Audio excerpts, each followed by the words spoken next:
আমি ভারতবর্ষের তরুণ প্রজন্মকে অভিনন্দন জানাবো যে ভারতের সঠিক রোগ তারা নির্ণয় করেছেন।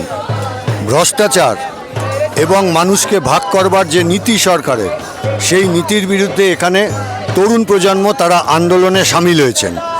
এবং এই আন্দোলন তো শুধু এখানে হচ্ছে না, গোটা ভারতবর্ষ জুড়ে হচ্ছে।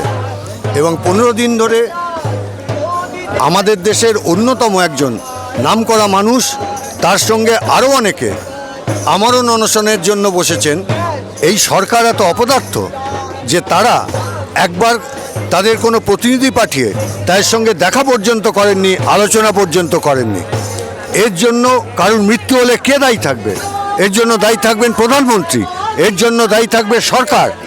তো এই আন্দোলন তারা যদি মনে করেন উপেক্ষা করবেন, তাহলে এই আন্দোলনকে উপেক্ষা করতে পারবেন না। এই আন্দোলনই একদিন এই সরকারকে শিকড় থেকে উপড়ে ফেলবে।